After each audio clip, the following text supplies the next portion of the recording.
Yes. People, what's going on? CL Talks Football. We are back again with another video. I got my boy Ahmed in the building, Man United fan. He's actually repping the colors. I don't tend to see you actually wearing Man United gear, but I can see with the logo, it's old school. You don't got none of that new school stuff. That's old, right? Yeah, this is just a training kit, by the way. This was years ago. I'm starting to buy more retro kits. Yeah, I'm stacking them up just to get myself some more kits, bro. You don't want to wear nothing new, do you? Nah, forget. No, to be honest though, I'll be very honest. The new one that we have, the away kit, looks fire. So I want to try and get that one. But I'm racking up all the retro kits. Who's your kit provider? It's Adidas, right? Yeah, it's Adidas. Yeah, Adidas make the best kits, bro. Let's keep it 100. Yeah. Adidas make the best kits, and Arsenal. You know Viktor Gyokeres, who just joined Arsenal. He left Nike to be an Adidas player just before he made the move to Arsenal. That's how serious. Okay. That's how serious the Adidas and Arsenal connection is. Literally, players are converting before they come over. It's a mad thing. But you know what? I wanted to talk about United, and I just wanted to talk about the United striker carousel. Because you're one person who doesn't like when United mess around, but they seem like they're messing around with you guys when it comes to the striker situation. First, you guys were into Ekitike. Then you guys were into Gyokeres.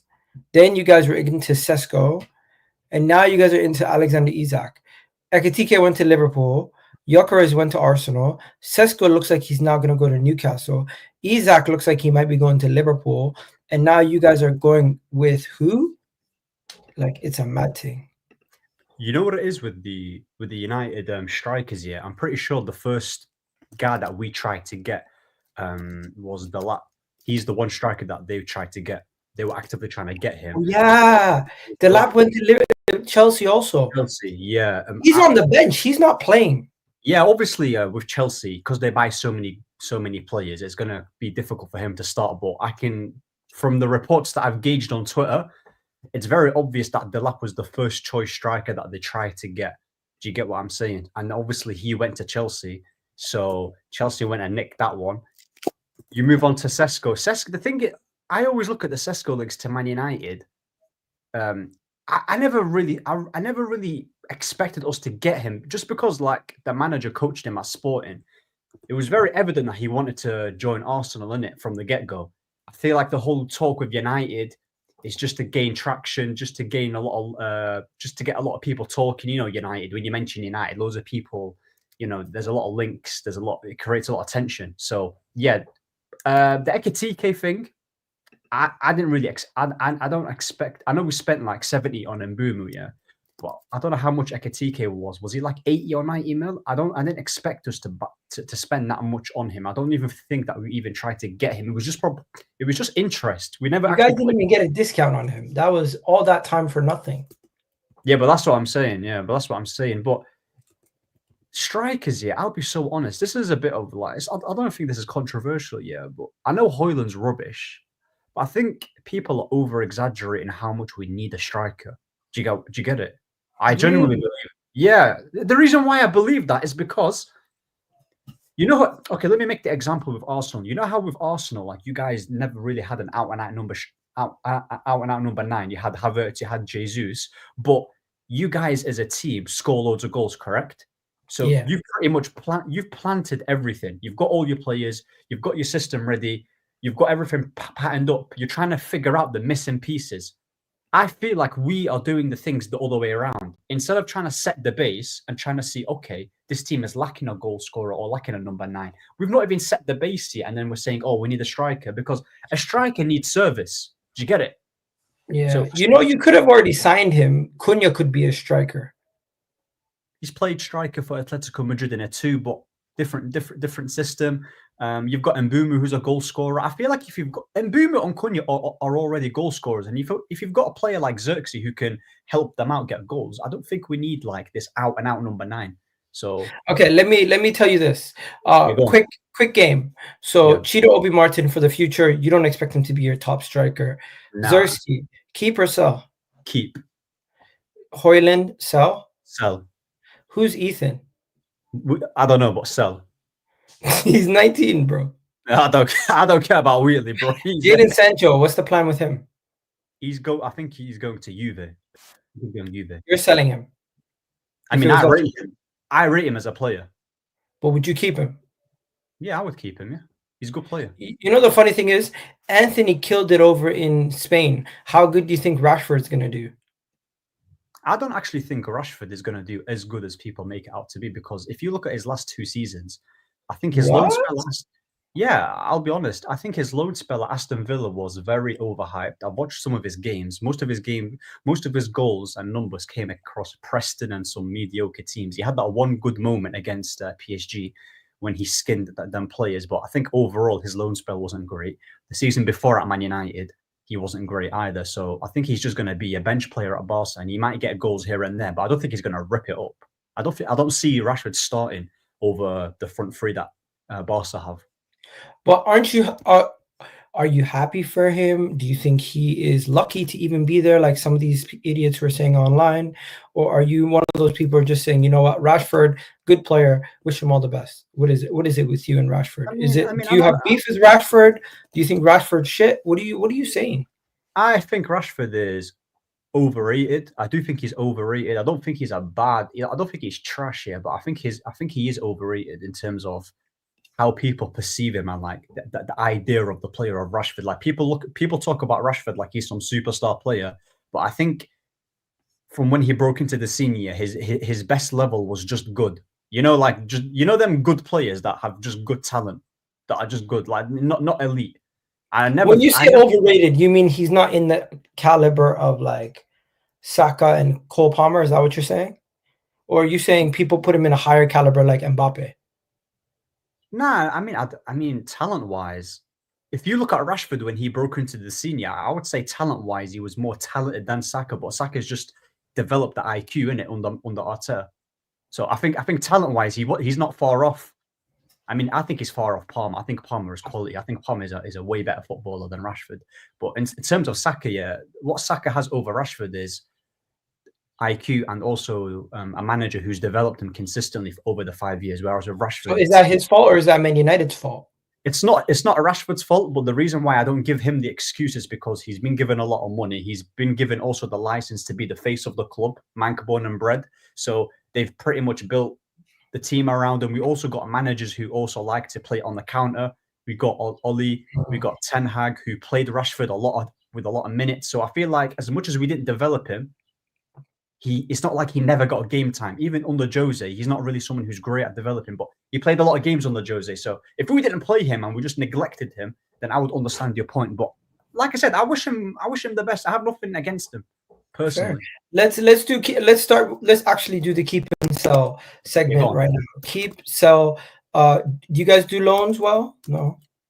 Or do you just keep and sell? Do you guys do loans at Man United, or do you just sell the players usually? Bro, us selling players. Next joke, man. I don't think we can sell players. That's how bad we are. Let's start. So first one, Onana, keep or sell? Yeah, 100% sell. He's awful. I'm better than him. Mazarawi, keep. Look at all the player positions he can play. Of course, Delete, keep. Harry Maguire, sell. Lisandro Martinez, I'd sell him because he's too injury prone. Fair. He's injured right now. Exactly. He may not be back until January 2026. Yeah. Lenny Euro. Obviously keep. Luke Shaw. He should have been dusted time ago. Get rid. It's kind of crazy how you guys took an academy player from us and he starts for you guys already. But that's how good he is as well, isn't it? Like he's quality, Heaven. I can't believe you got rid of him. I think he's like, I'm not saying he's the finished product, yeah, but he's shown some good signs. So I'd definitely keep him, man. He's solid. I don't know who this is. Yeah, I'll just get rid. I'll get rid. Tyler Malacia? Malacia, I'd get rid. He's also another one who gets injured quite a lot. Who's this guy?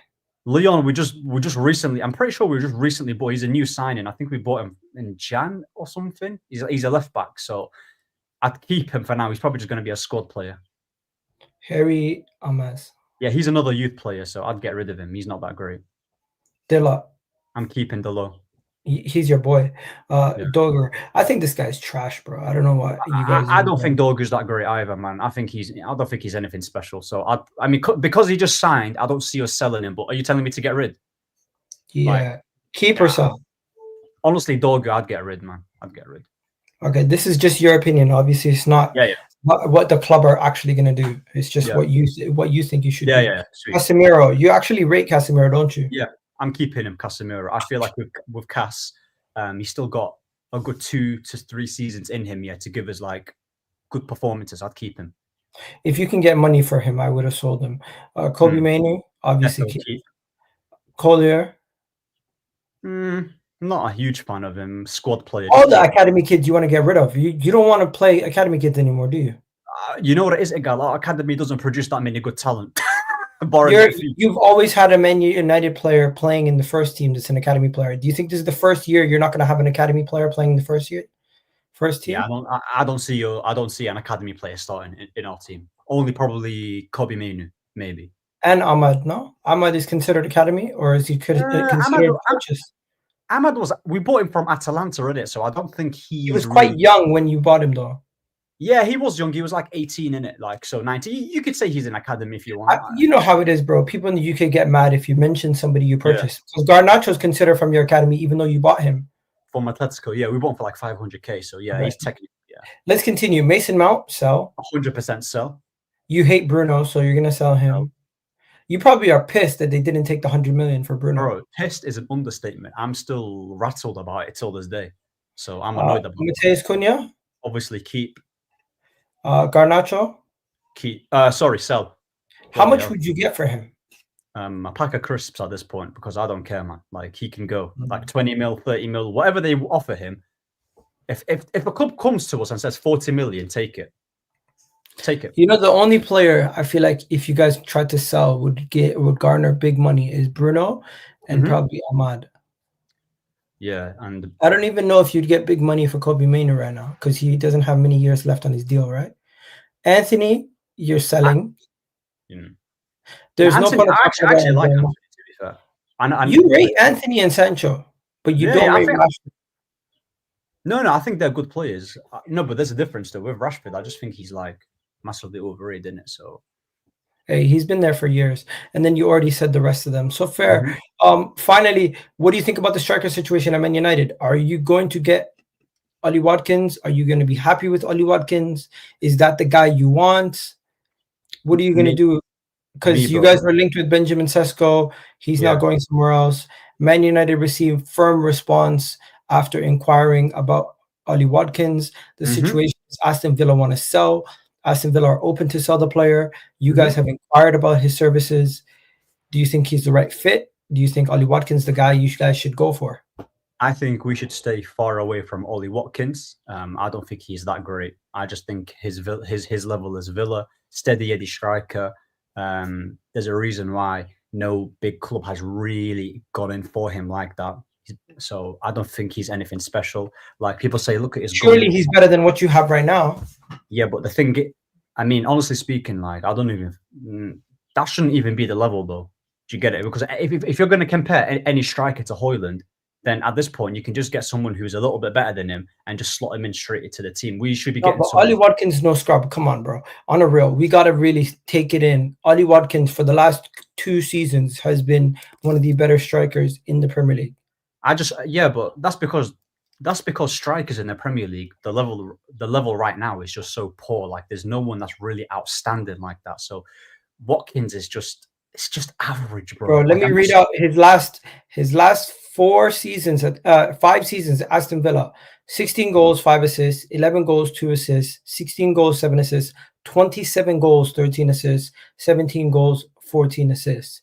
That right there is exactly what you guys need. Somebody who's consistent, reliable, and can come in, week out, and you can rely upon to give you at least 1 out of every 2 chances a goal. And plus he's 30 as well. So if they want 60 or 70 mil for a 30-year-old, I mean, there's no resale. They can't get 60 or 70. Max, I would say 40. If it's for 30 to 40 mil, then go for it. But he's not really he's not. You're always lowering it. It's between 50 to 40. That's what I think realistically. It's just that's just a bet on the world. Peace out, Tim. Shout out to you, Tim. Big up to Tim every single time. We got Toon in the building. We were just talking about Man United, Toon. You guys kind of stole their march on Sesko. You and with the whole Isak situation, you kind of stole their mark on Sesko. How do you feel about Sesko going to Newcastle? By the way, Ahmed, did you not even want him? They can have him. He's awful. I don't rate him. They can have him. You don't rate anybody, man. No. You don't rate anybody. Honestly, I've seen a few. I'm not gonna say I watch week in, week out games, but I saw like a couple in it. That guy, you know what it is with me? If you've got an awful touch as a striker and you're not an elite goal scorer like a Haaland, stay far away from my club, innit? Because you have to compensate. You can't. So you must rate Gyokeres then, because he's an elite goal scorer. Elite. When I say elite goal scorer, I'm talking about when it's proven at the highest level, though. At the Champions League, European competitions, Europa League, international competitions. No. Nah, Europa League is not the highest level, though. Champions League, bro. Like, look, at the end of the day, we'll see what he can do in the Premier League. Yeah. I don't think when it's Arsenal, you don't want to give praise, do you? I see it. I see how it is. I see how it is.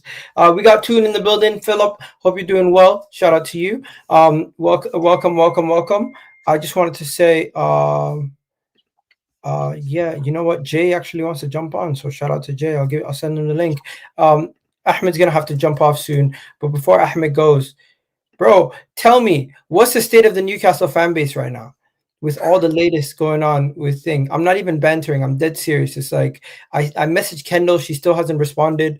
How is it right now as a Newcastle fan? Because I've seen some people having some serious meltdowns online.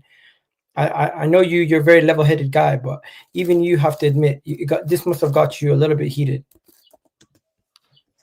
Well, first of all, thank you guys. Thank you again, Igal, for inviting me to your show. It was a privilege to be here. Big up to yourself. Big up to Ahmed. Big up to the chat. Always a pleasure to be here. The question in regards to the fan base, I think everyone's got mixed responses like any other fan base. You know, it's not people losing their star player is a part of. Big up, Rat. Good to see you, sir. Yo, it's always the nature of the beast. People have lost. You guys have lost Henry. People have lost Suarez. We've lost Andy Cole back in the day. It's just it depends what you know, and age groups, isn't it? Different fan bases have experienced different kind of situations before. I'm old enough to have seen those type of things happen. I'm not going to say how old Rack is, but I'm sure he's experienced those kind of things as well. So, you know, you grow thicker skin. But yeah, it depends on. But social media world changes everything. The banter goes off the roof. Narratives. The truth dies. The first thing to die in war, or online war, is the truth. So, a whole load of narratives start banning around. So yeah, I think the key is just to do your best. As the Rudyard Kipling poem goes, when all men around you lose their heads, you keep yours. So yeah, I can only advise that for any two man of culture, eh? Igal, you very rarely get this level of culture on your show, I must say. Yeah, he's a cultured man. Remember the last time you had a Rudyard Kipling quote live on air, eh? I don't even know who that is, but I'll leave it to you. Jungle Book, man. You wrote Jungle Book. Oh, Jungle Book, yeah. The bare necessity, that one. Along with many other stories, but yeah. Yeah. Yeah. I'll tell you this. We had to bring a Newcastle fan on today, and the reason why you're here, Phil, is just to gauge the room, the temperature. Originally, did you think Isak was injured? Or did you buy the stories? What were you thinking originally when everything was going on? And Ahmed, I know you got to go sometime. So whenever you got to go, you can just go, bro. Shout out to you for joining for the United section. I really do appreciate it. Good to see you, Ahmed. Take care. Yo, guys, Ahmed's wearing a United shirt for once. That's the first you'll ever see that. And more to come, by the way, despite that rubbish manager we've got in charge. You know I love gold and black. It looks good. I like gold and black, to be honest. I've not seen him wear a United kit in a while. The only problem I have is that you got Satan on your chest, but we'll get past that. Listen, I'm a Muslim. I was about to kiss it, but I would have been. There you go. Listen, if you want, you can stay, man. But I know you gotta go do your thing. No. Until it hits me up, I'll stay in it. I don't mind. Yeah. No worries. Toon. So you get the news on your phone. Isak hands in a transfer request. What's the first thing going through your mind? Forget about how the fan base are feeling. How are you feeling specifically? Me specifically? Yeah. I don't know. Like you're surprised. I'm not surprised at the same time. I think I was on your show 3-4 weeks ago. I think with Rack as well, actually, and we talked about it. Correct me if I'm wrong, but I was pretty certain that Liverpool would come in with a bid. I said Liverpool are in a dynasty building process. It wouldn't surprise me that they'll come in for him. I was, I guess, more focused on how the club would react, because I guess I didn't know what Isak would do that. He hadn't done it to this point. His timing currently isn't the greatest timing for him, but it depends. Maybe in his mind it is. Something tells me he's a 25-year-old man who's still growing, and he's got a lot of agents and intermediaries around him, and mine's gone a little bit. But if it was a little bit, but at the same time, it's not just us. It's not just him. We haven't had our last sporting director chose not to give him a new contract last year, which in hindsight looks like the wrong thing to do. But at the time, if you look at it last year, Isak had one good season and another season which was injury ravaged, and so he was already getting paid 120. So again, hindsight is lucrative. Now he's definitely worth the contract that maybe we weren't willing to pay at the time is. In terms of the leg injury and all that other stuff, I guess now we can look back and say, oh, this dot, that dot, and everything else connected together. But at the same time, when you're in that process, you don't quite know. It's I think in terms of the club, it's interesting.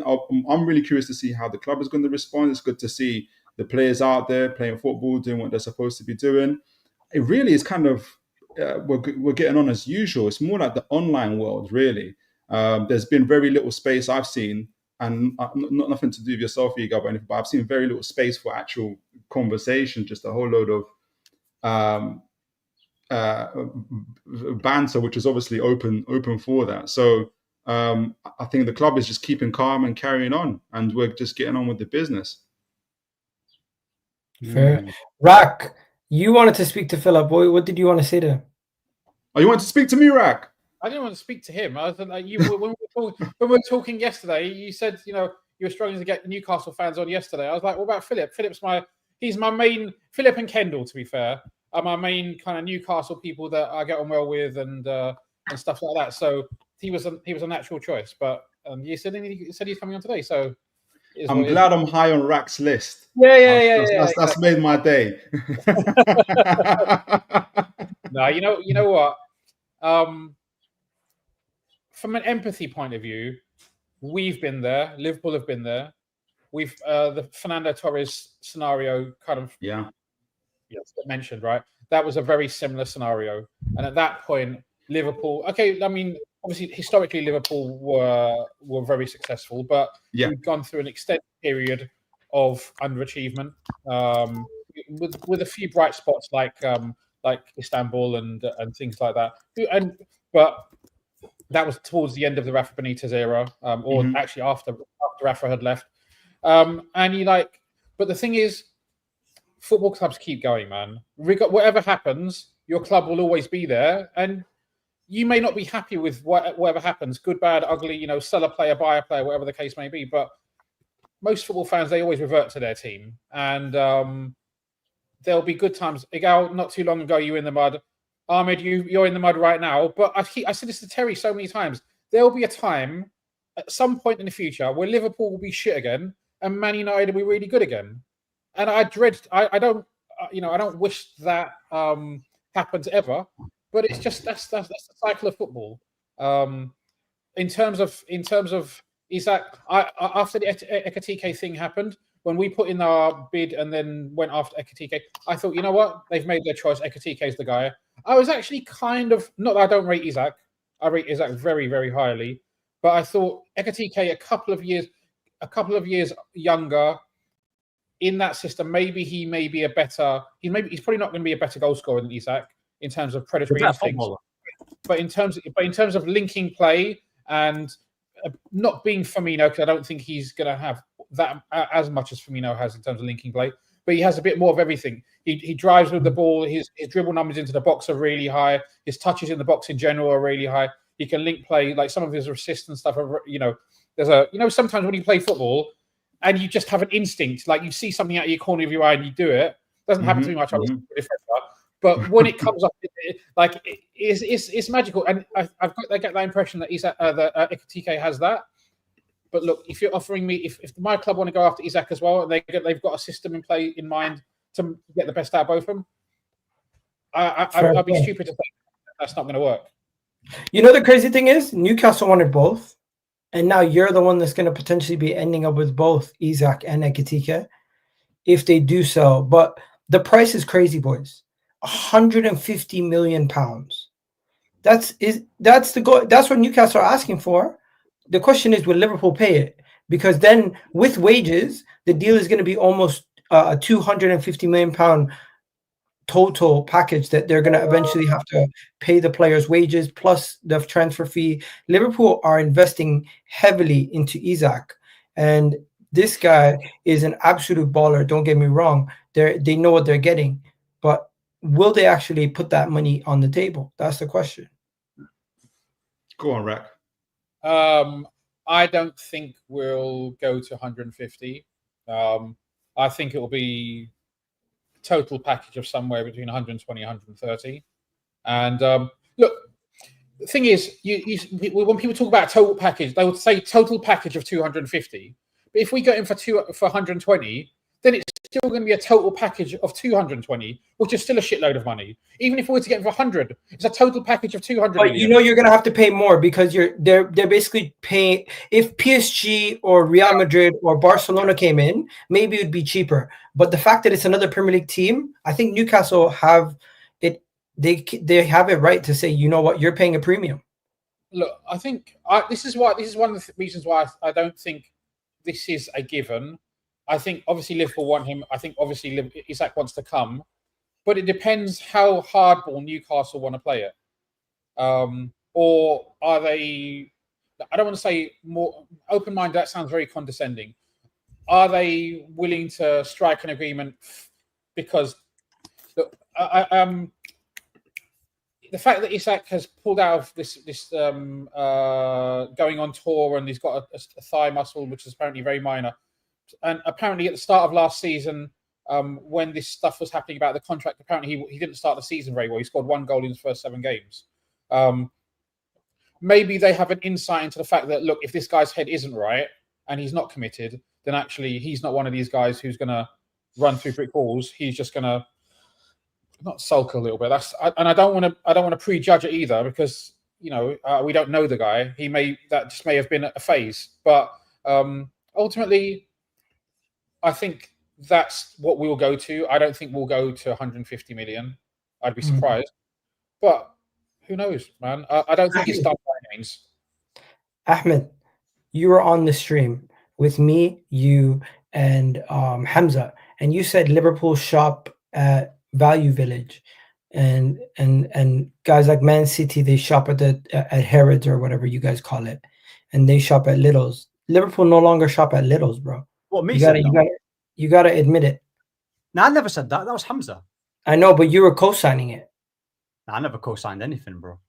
Be honest, bro. You're on the stream with Hussam. I seen you talking about how Liverpool don't shop at the top level until you see it. You'll see it. Wallahi, I never said that. I said Liverpool got the better deal in getting Ekitike. Okay, maybe I'm confusing you with Hamza. But yeah, Hamza's the one that I was talking about. What you saying about this though? Are you surprised that Liverpool are doing this with Newcastle? I'm surprised that they're getting Isak as well because I've never seen Liverpool spend this much and be this ruthless ever in my life. I've never seen it happen. No Liverpool fan ever has. We all knew exactly. So. Well, that's what I'm saying. Them getting Ekitike, yeah, because I've seen bare links, Ekitike, and then it's Rodrigo. On top of getting Isak, yeah, they've absolutely gone to Newcastle and say, "You're my baby, hold that," and boom, slap. But you know something? Liverpool they just won the league, but unfortunately, the reality is they do kind of need to spend in their attack, and everyone is kind of scared because their attack is like Mo Salah FC, but Darwin Núñez leaving, Luis Diaz leaving, the unfortunate passing of Diego Jota that obviously shocked the whole football world and everyone still feels condolences to his family. But that changed everything for Liverpool. Yeah. Their whole world changed this summer. It's not about just spending money for the sake of spending money.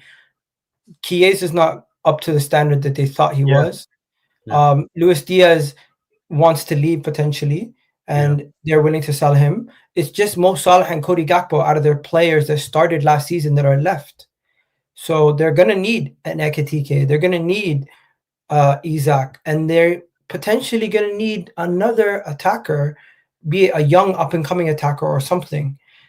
In my opinion, I don't think Liverpool are done even when they sign Isak.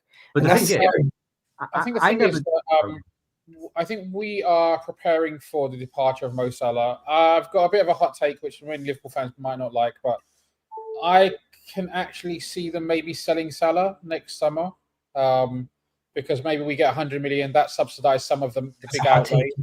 Yeah, it's a hot take, I know, but I know I'm making it. So you're preparing to sell Salah now?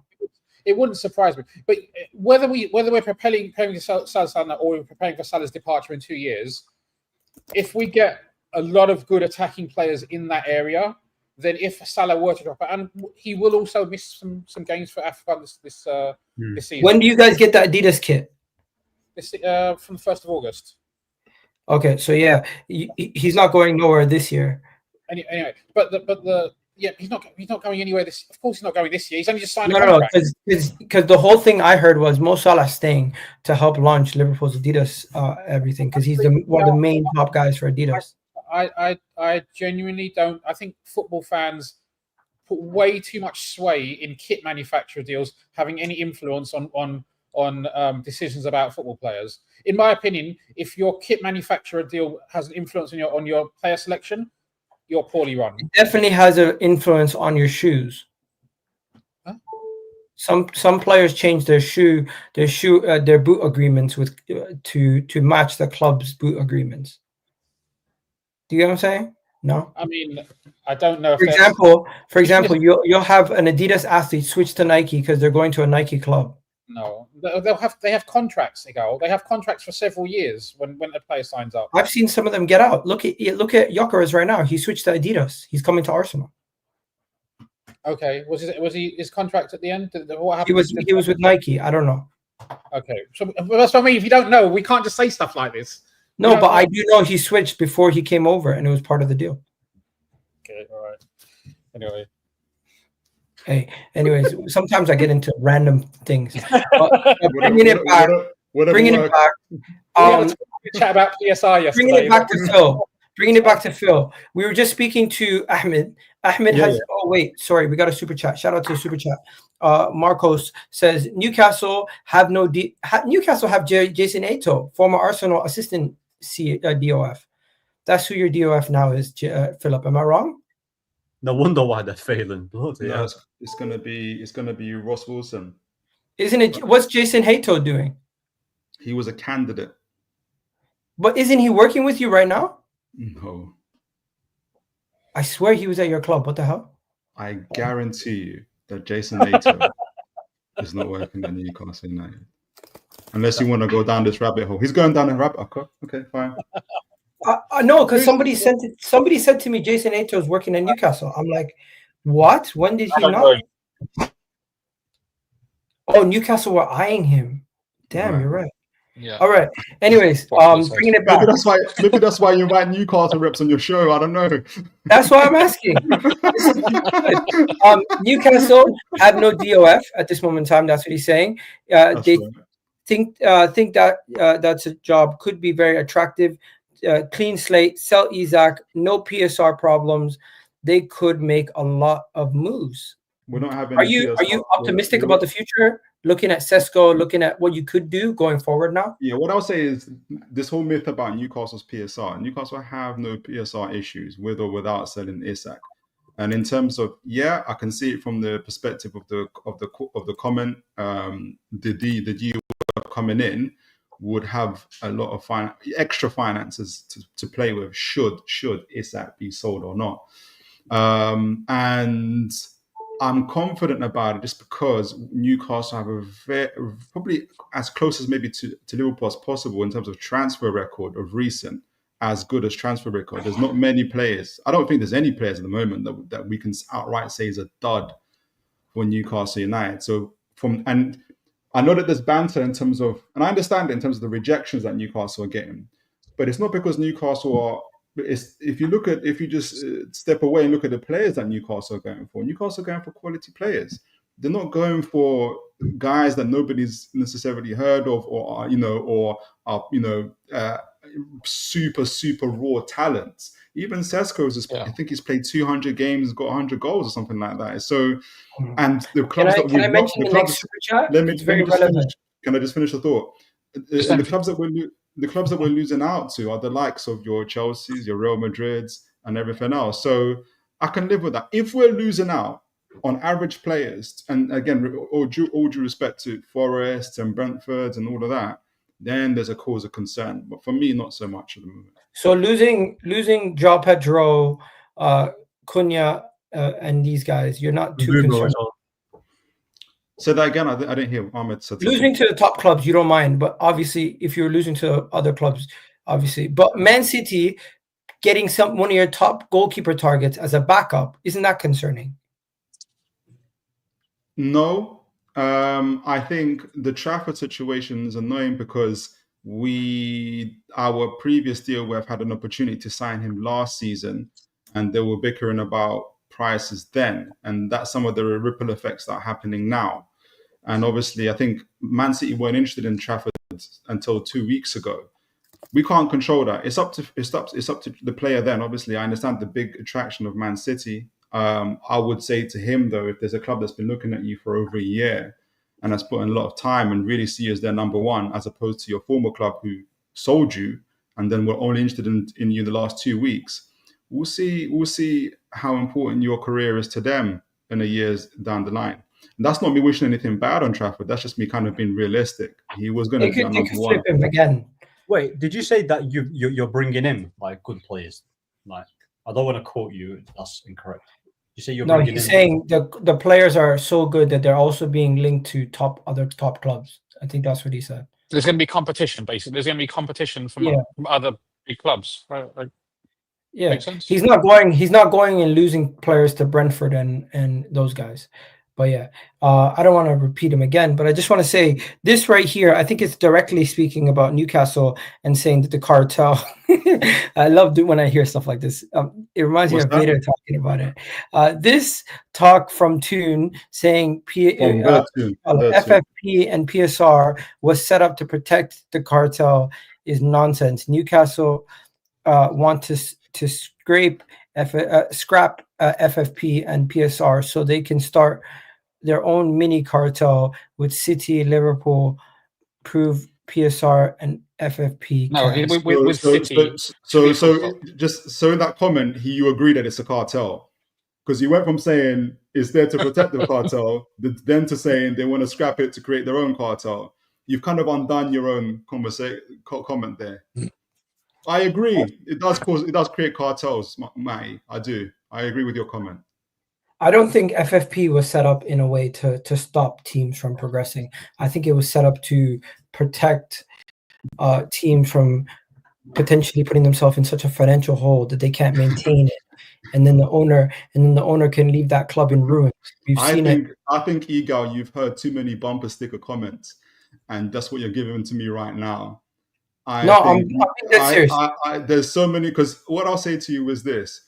Do you think Arsenal's owners are sweating and sleeping at night, thinking about Newcastle's financial situation, or they're worried about Bournemouth losing out? They're not, are they? Is anybody worried about that? Nobody is. And I'll say this, there's a reason why we have a Big Six, because the same Big Six always go to the Champions Leagues, always perform in the highest honours. Big Six doesn't mean anything.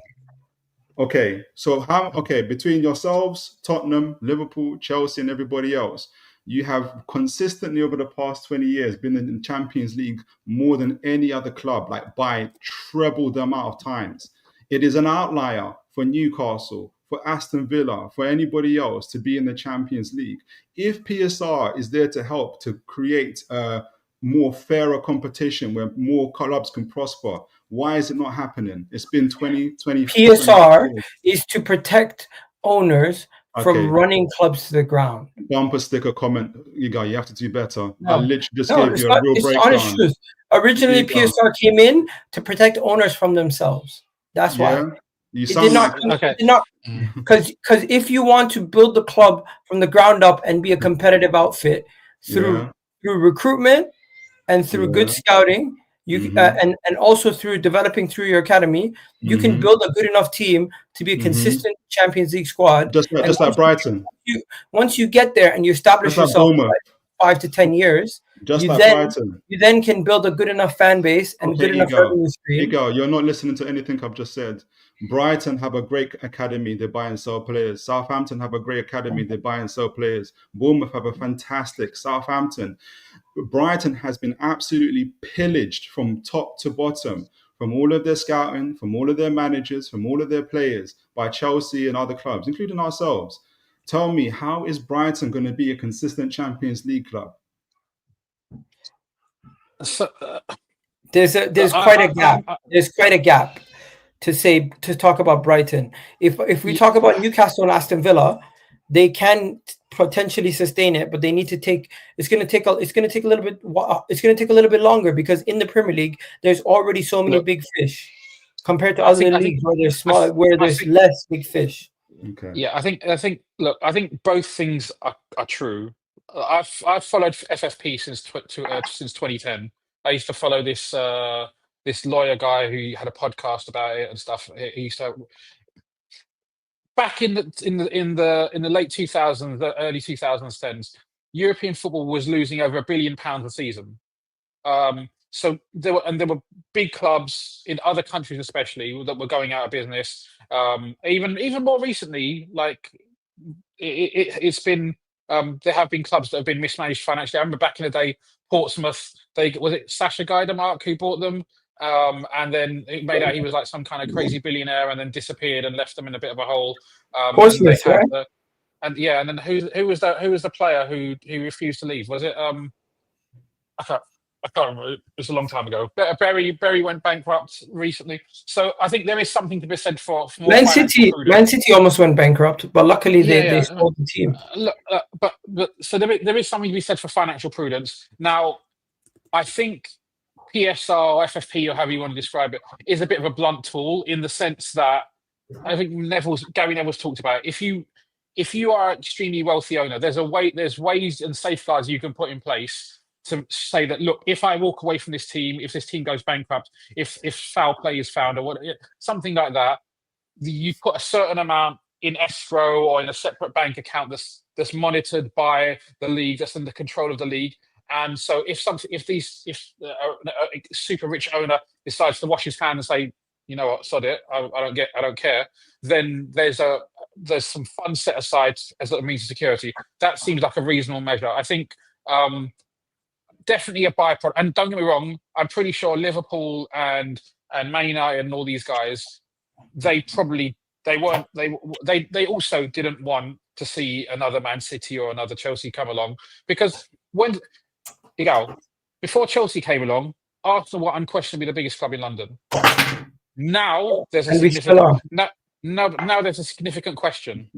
There is a question, because you could say in London they are, but I would argue it's definitely arguable that Chelsea have a bigger global fan base, and that's arisen over the next 20 years. When people say that Man City will never be the same size as Liverpool or whatever, I'm like, if you give them this Guardiola levels of success for the next 50 years, I can't say it's never going to happen. Yeah, but they will overtake pretty much any, because 100%. People and younger fans in general will gravitate towards success. I know, but the thing about Newcastle and Brighton and all these other teams, what's stopping them is not a cartel. What's stopping them is we've already established to a certain level. It's going to take them time to bridge that gap, 10, maybe 15 years of consistently bouncing between Europa League and Champions League football, where you can then get, because this is how it takes. You don't just all of a sudden pop in and become. I don't think you can do that. You can't because hold on, Igal. Because in the Premier League, your whole story. Just a moment. Your whole thing. You have to pick your argument here. Are you here? arguing for PSR as sustainability? Because you started us off the whole saying we don't want clubs to go bankrupt, or which is your argument now, Newcastle and other clubs have to wait 10, 15 years before their turn. They're going to have to build themselves up. Because... Okay. So hold on. This is the key question here. You need to give me what your argument is. Do you care about Newcastle's sustainability or competition? Based on the current system, you can't go from spending. Based on the current system, you can't go from spending the kind of wages where you spend right now to spending similar wages to Manchester City, because it will then bankrupt the club when you have multiple players on 300K a week and you cannot sustain it. Because Manchester City, Chelsea, Liverpool, Arsenal have a set amount of income that they make from their fans globally and locally, plus they have more commercial deals that are much higher. It's there to protect you then. You do agree that's there to protect you. One second. They have much higher commercial deals, and all these things is because their brand is valued at more. For you to get your brand and your club valued to the same level where you can spend similar type of money and you can then push the financial bill a lot higher, similar to what Liverpool's doing right now or similar to what Man City or Chelsea do. One, you're going to have to sell a lot of academy players. Two, you're going to have to flip a bunch of players to be able to fund that kind of money, to spend more in the market, to sustain the amount of spending that you want to do. Because Newcastle cannot spend the type of money that other clubs can spend. Why not? You're still not telling me why. Because they have more cash value already established in the team. No owner can just come in and spend whatever they want, because then they can absolutely just run out of money and say, I'm not spending any more money. Liverpool and the are spending 300 million. You're spending this is the thing. This is a safeguard. You're not letting me speak. You're literally going on a long monologue. Safeguard the clubs. And you're making it seem like it's not. But you're not safeguarding us. You're giving me two. You got to pick your argument. The parameters are there to protect the owners from. If you want to have a conversation, you have to hear fully what I'm saying to you, because you're not answering my questions. Is your concern about Newcastle's sustainability, i.e. you don't want us to go broke like Blackburn and everybody else? Or are you concerned, or are you more talking about, well, you have to wait 10 to 15 years, like this arbitrary number that Newcastle have to wait their turn? Which one is it? Pick your poison. I'm just giving you the parameters in which you can potentially reach the level. Why? Why should I listen to your parameters? What's so special about your parameters? Because those are the realistic levels that it would take for you to build up your club financially to be able to spend that kind of money. No, what's realistic for us? Because you don't go all of a sudden from making the money Newcastle was making coming from the championship to getting Champions League football to being able to stay. Who decides that? Your club cannot generate the same level of shirt sponsor, the same level of, because you guys are not valued the same. By who? Because Man City have just been in court for sponsorship deals, and those laws have just been proven unlawful. The Premier League chose not to listen to it and still amend it, and Man City are bringing them back. That already tells you that the rules that are there are unlawful. They're not even just incorrect or need a minor amendment. They are illegal, because these guys are choosing. Who gets to choose what Newcastle's market is? Who gets to choose that? If the owner, if you want to sell your Arsenal shirt to somebody else, should I tell you, Igal, how much you should sell your Arsenal shirt for? Should I say to you, Igal, I don't think Arsenal are There's something called fair market value. They're not even. If Newcastle sell their shirt sponsor for $65 million a year, who decides what fair market value is? The market, right? It's comparison. No. So if someone chooses to come if somebody chooses to come and sponsor Newcastle, right? For $65 million, that's wrong. Why is that? Okay, so according to Igal, it's wrong. Because you cannot justify Newcastle selling their shirt sponsor for $5 million more than Liverpool, Arsenal, and Chelsea. You cannot justify what that Newcastle can't have $65 million just because Igal says so. There's nothing, Igal. There's nothing actually wrong with it. It's against the rules. The question is, are the rules fair or valid or reasonable or unreasonable? There's nothing They're wrong. saying it. the rules are set by us to stop them. But I'm saying it's not realistic for you to come out here and say you're going to sell your shirts for more than the most expensive shirt in the club in the Premier League. Okay, Igal, you're getting two arguments. Who's winning all the trophies? Who's going to all the Champions Leagues? Currently, right now, it's either Man City or For Liverpool. the last 20 years, who's been winning all the trophies and going to all the Champions Leagues? Some of the top teams, yeah. Which top teams? Traditionally, the top 6 and sometimes right. Others. You just can't say it, can you? No, but what you have to understand is this is not like Italy, Spain. It's not like Italy, Spain, France, where there's less top teams. In the Premier League, there's more top teams because the teams at the top have more money than the rest. And that's why. Because they have more fans. Because they have more fans. It's not that. Because they generate more interest. My owners have more money than your owners by 50 times. But it's not about the owners. It's about the fan base. It's about the interest. According to so how do you know what Newcastle? 1 second. We got my boy in the building. Yo, what's going on, bro? I'm good. I was streaming as you sent a message. I went back to my stream and I thought I didn't realize you were live at this point in time. How are you doing? I'm doing well. Big up, Rich. Good to see you. Big up, Rich. We're kind of having an argument about FFP and saying is it to stop the teams like Newcastle from developing, or is it actually meant to safeguard them? Safeguard us. I think it's annoying everybody. Like, it's annoying me because everyone's talking about spreadsheets rather than actually players to improve our team. I think one of the things that's annoying is it seems to incentivize selling academy players to balance and to effectively be able to spend more, which I don't think is good for football generally. Like, why is it great to sell Kobe Mainoo but not great to sell other players? Like, why you prioritize? It seems that I don't know. Maybe because you bought them for a lot of money. That's right. Because then, if you sell one of your academy players, we all know it's pure profit, right? But if you've bought a player for 100 million, you're selling him 50 million. You've already made a loss. That's obviously not very good. I think the thing is, okay, if you're looking at trying to say there's a blanket, is it 100? How much is it over 3 years? Is it 120 million? 105 million over 3 years. 105 million.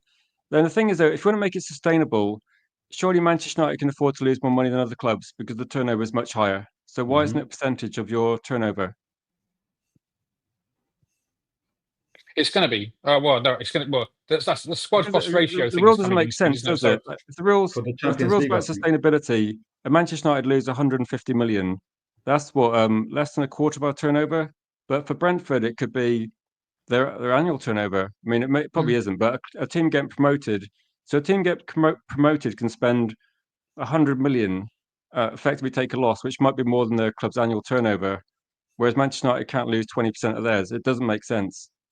So I don't know what the motivation is really. Maybe it is to annoy Newcastle fans, but I think the point doesn't make sense. The reason I think part of the reason why they do it is they also spread it over 3 years. So it's not, you can still have a big summer, but then as long as you bring it back into proportion in subsequent or previous years, like Liverpool have done kind of this year, then it kind of balances out. So you can recruit to some extent. I view it. If you've made big financial mistakes in the transfer market, then it kind of penalises you in that regard. It does highlight Manchester United's incompetence, doesn't it? Protect the owners from going. I think it's to protect the owners from themselves. Genuinely. No, but there's definitely even if you have that opinion, I think it's also fair to say as the byproduct of that, it keeps smaller clubs where they are.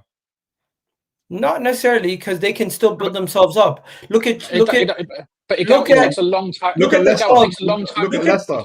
Because 1 second, the only reason why is more. Let me finish. I'm pro FFP PSR, right?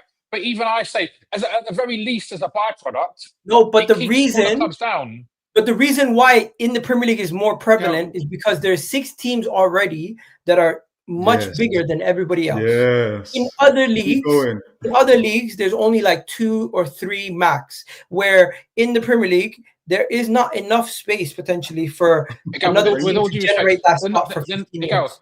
Listen, I grew up in the 90s, right? You can't say that there are less big teams than there were in Serie A back in the day. The fact is back then you had Roma, you had Lazio, you had Juve, you had Inter, you had AC Milan. That's fine. But unfortunately now those teams generate less than Newcastle. Yeah, but that's the reason is because the Premier League is valued so high, not because the clubs are bigger. No, but unfortunately, because they don't generate enough money, they can't get the top players. Hence, their quality of their team. Why they're not generating so money? That's Rack's point. Though. Because their league is not generating as much money as the Premier League. Yeah, we know that. And the reason why the Premier League is generating as much money as it is because of the top team. So you should actually be grateful. I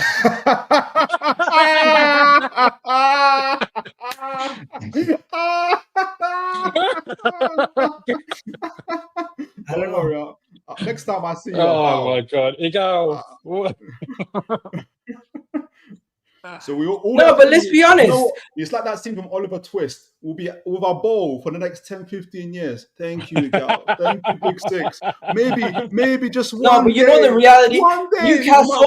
Newcastle, Aston Villa, Brentford, all these guys, they want to say it's unfair for them. But the actual reality is they've been able to get up to the Champions League. But then they're not able to sell. But they're not able to sell any assets right now. Newcastle has. Let's bring it back to the topic. Newcastle has the capability of selling Alexander Isak for £150 million. How you reinvest that money could take you to the level where you consistently are in the Champions League. But can you reinvest? How about we keep our best player, give him the wages he wants, and add to it? Can you afford to give him 300k a week? I would love that story. How about this? Can you afford to give Alexander Isak a 5-year deal on 300k a week? 100%. In the case you don't get Champions League football, you don't have to ask me that. You know. No, but in the case you don't get Champions League football, can you still afford to pay his wages? This is our whole argument. Yes, we can. That's our owners can take the hit. You can't afford to pay him 300k a week if your club is not back in Champions League every year. This is my whole point. My owners can. If you're worried about but your owners can't pump in enough money to always serve. Listen, why can't we pump in enough money, Peter Gal? Because you have to protect the owners from themselves. No. If the owners, what prevents us from pumping in more money, bro? If the owners consistently pump in money, no, but forget about PSR for a second. Even if your owners pumped in enough money to pay his wages, you would be operating on a loss. It doesn't make sense. All football clubs operate on a loss. No, they don't. The top clubs don't operate on losses. The majority of them make a big killing. I think the average Premier League loss is 200 million a season in the Premier League. I think something like that. I'm not saying every club has to be self-sustaining. You could definitely have owners that pump in money, really? But there has to be an understanding that there is rules and regulations. Yes, there's EGAL's understanding of rules and regulations in place to safeguard. Just wait 10, 15 years and you might just get into the Champions League. Thank you. Bro, the easiest way possible is there's owners out here. If they could, they would do as much as money, invest as much money as they can in a short period. And then it gets to a point where they can no longer invest, or they run out of money, or they have a financial. Do you think my owners are going to go broke? I'm not saying your owners are going to go broke, but you're out of all the clubs, out of all the owners in this league, it's so super unlikely that it's my owners that are going to go broke. You know something? You had Mike Ashley for years. Yes, we did. It's because of the Premier League share. What are you going to say? We'll make great again. It's because of the share. You should say thank you for that, Philip. You say it's because of the shares. Thank you. Thank you. It's because of the shares of the Premier League money and the rules and regulations at the time where Newcastle did not get overtaken by championship teams. I don't understand. They got relegated, didn't they? Because you have a fan base and you generate a certain amount of money, it allows you to stay in a tier. Igal, before Mike Ashley came here, and Rack will know this, Richie will know this, Newcastle were the 6th highest revenue producing club in the Premier League. We were a consistent club in the Champions League. I don't know if you're aware of this. I know that, bro. You're probably one of the best teams not to win the league, I'd say, in the 90s. Exactly. You're talking to us like we're like some backward club. You know, I think we've gone this way. You know, if you get promoted, do the rules? Okay, the team that got penalised the most took the most risks. Nottingham Forest, and they got where they were by gambling. They signed a crazy amount of players. presumably broke the rules. I don't know exactly, but they got points deducted. They did. Yeah, they got fined, didn't they? But on the basis of that, they had the best ever season. And otherwise, if you come up and don't spend, look what happened last season. You come up, you just get relegated without. You don't even get 30 Unfortunately, points. in football, right now, the cheaters get rewarded. That's the problem. That's what I mean. I said to if I had Newcastle's owners, why don't Newcastle's owners just go forget the rules, spend like a crazy amount of money, we've misjudged it, and just take the. Newcastle can't attract the top talent yet because they've not had enough establishment where people are saying, you know what, that's the destination I want to go to, even though they have a quality team. Is Tonali a top talent? What if they spend? Is Tonali a top talent? Yeah, Tonali is a top talent. Gordon a top talent? Yeah, he's decent. Is Bruno Gomes a top talent? Or is it decent? Bruno Gomes is. How about Isak? Isak at the time was a top talent, yeah. Yeah, so we're doing pretty well. No, but but at the same time, you're bringing up and coming players. None of them were established. Listen. Can I just listen? Tonali maybe. Like you are. Tonali maybe. Listen. I'm just going to make a point about Newcastle because I'm going to forget it. Yeah, listen. Newcastle. Better be good. Newcastle, yeah, are a stepping stone club. That's what they are. So it's not good then. No.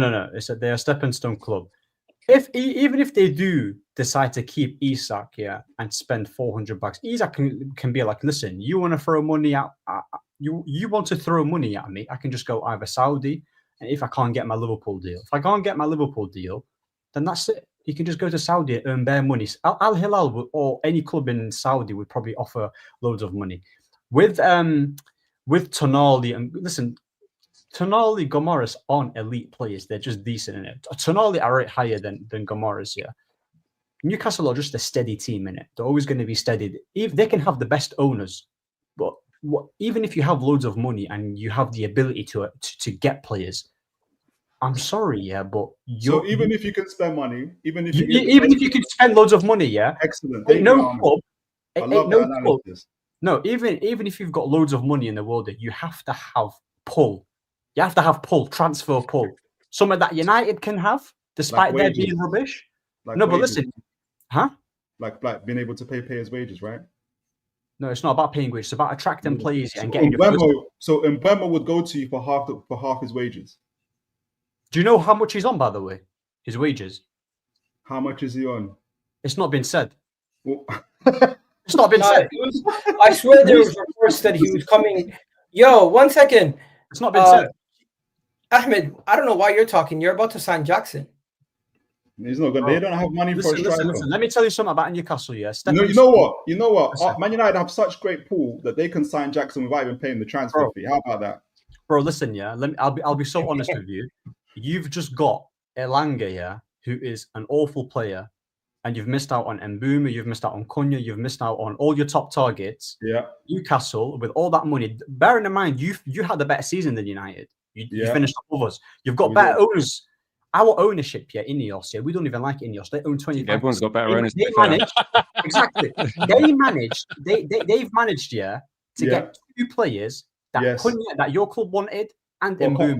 For how much? How much did you pay for Mbeumo? We paid Cunha's release clause, and we also paid 65 mil for Mbeumo with 5 million add-ons as well. So if you want to combine, Brentford quoted us 50 million. You ended up paying 71. I love that pool that you got. Did you put the price? Did you put the bid, by the way, for 50 mil? Why didn't you get him then?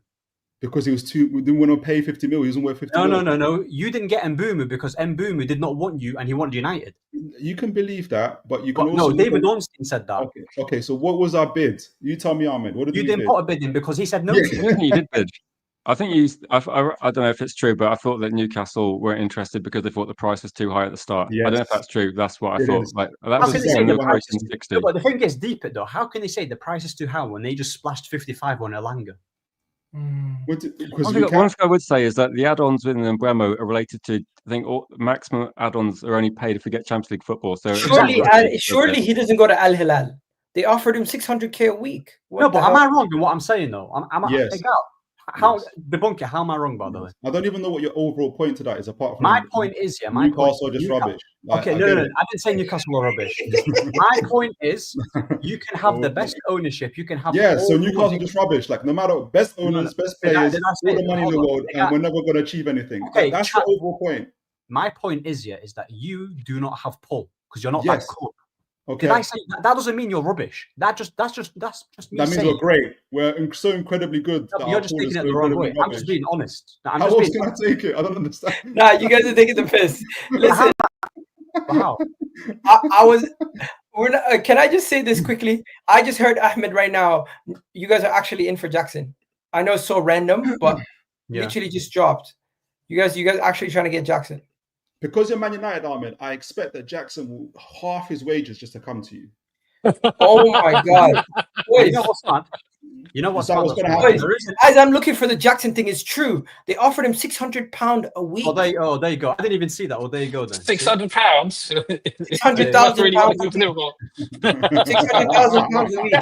That's Paul. That's Paul, baby. That is Paul, baby. Now you can't retain your player. You can't retain your best player because you're not that club, or else you would have. No, but that's not pull. That's just financial. No. But the thing is, here we go, bro.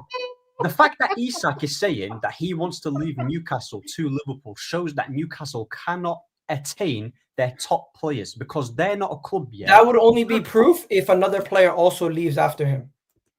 Do you think this is just a case of Isak going somewhere where they're going to win? It's easy to go to Liverpool at this stage, isn't it? Because they're going to probably win. Like, they've got Wirtz, they got Frimpong, Gyokeres. They built a really good team. So is there a possibility he goes to Saudi? I'm a bit surprised that Saudi seems to have no pull. They got all the money, but no one wants to go there. Saudi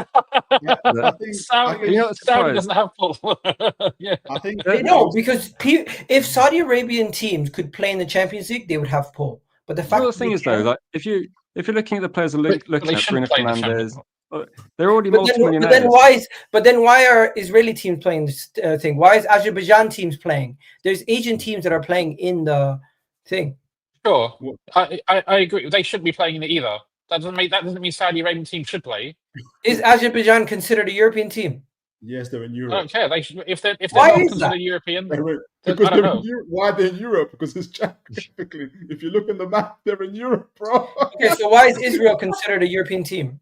I don't know, man. You have to talk to UEFA about that one. They might as well start counting all the Asian teams. The way to solve this problem is not to let everybody into the bloody Champions League. We're going to have. No, they're picking and choosing. They're picking and choosing. Start playing in the Champions League. What? They're picking and choosing, putting teams that are not European in the European Championship. So I'm saying, in that case, if the Saudi Pro League ever got accepted to join the Champions League, they would be the end game location for everybody. They would take over the Premier League, easy.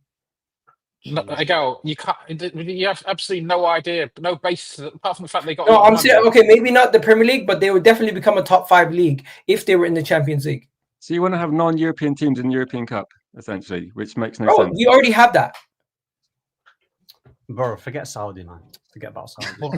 No, but I'm saying I am saying we already have that. This is the second day in a row we've gone off on a mad tangent on something that's completely random. The tangent is very simple. If Saudi Pro League was in the Champions League, they would be a top 5 league in Europe. Simple. Because of the quality of players they could attract. You phrase that. You think they would be a top 5 league. Not everybody. It's not a statement of fact. Bro, they're already a massive hypothetical. That is a massive hypothetical. They're already at a good standard. They're already attracting quality players. They have the money. In the case that they have the Champions League, Rack, you know what your problem is? You don't know you're on Egal Talks Football. It's not Rack Talks Football. Like this. All right, now I'm not a dictator, bro. I'm not a dictator. Listen. They can attract all the players that they want. Saudi. I would cook in that league. I was just simply saying, I'm not saying Saudi Pro League should be added to European Championship, but in the case that they ever were, they would then have the pull to attract the top players in Europe, because then they're still playing in the Champions League. And in the future, the Chelsea Club World Cup is probably going to be one of the biggest trophies in the world. We have no idea whether that's true, Igal. It may not. It's equivalent to the World Cup. They couldn't even. Igal, it's not. I almost walked off. It's the club version of the World Cup. Igal, why are you making statements of fact like that? Chelsea are basically Uruguay. What? Okay. Uruguay won the first World Cup. That's why. Yeah. Okay. Right. But that's not the point. Is you can't predict 70 years into the future. They couldn't. Right. You're not. It's the possibility. But you're saying this possibility is a statement of fact already. No, because we have this no is idea. It's called the Club World Cup for a reason. Yes, and that it doesn't mean that anyone's going to take it seriously in 10 years. Maybe they will. I think they will. I think they will. Okay, I so think say Chelsea. I think. By the way, you don't have a Club World Cup because they've changed it. They've rebranded your old Club World Cups as an Interfair Cup, similar to what we had. So get used to it. You don't have a Club World Cup. Chelsea's the only team in the world that has a Club World Cup. I'm used to it. I'm used to it already. And I'm not even lying to you guys when I say this. The Club World Cup is going to take over the Champions League eventually. It already has more earnings. I think we won a Club World Cup a while back, but no one cared. Wins the Champions League. Did people care about the World Club Cup if they weren't in it? We can see your agenda from a mile off. Like, bro, I'm an Arsenal fan. I hate Chelsea, but I'm keeping it real. Club World Cup is a big deal. I'm going to bring this back around to the Club World Cup is a big deal. I'm going to bring this back to your fair market value analysis, right? Oh. The sponsorship value and the broadcasting rights that were sold for this Club World Cup, where do they come from? DAZN. Okay, DAZN. And why do they come from DAZN? Because they had the media rights globally. Yeah. Because Saudi Arabia pumped a load of money in, and they used that to buy the media rights. But it's all in. But this may or may not have been. There's a bit of a conjecture. May or may not have been connected to Saudi Arabia getting the World Cup in 2030. There's a whole load of stuff. When in terms of apart from DAZN, none of the other major broadcasters even bid. None of them were interested. Now, but this doesn't mean in 30 years' time, or 40 years' time, or 50 years' time, you could be right. I'm saying it's not impossible. But you're making statements of fact, which you have completely unsubstantiated. The Club World Cup is the club equivalent of the World Cup. FIFA is going to pump in a lot of money. I think in the future it will be as big or maybe bigger than the Champions League. You know what you got just did? He just put his fingers in his ears and said, Hey, you guys are saying I'm gaslighting. I genuinely believe that. But hey, I'm just here to give you my opinion. Let's quickly move on to the next topic.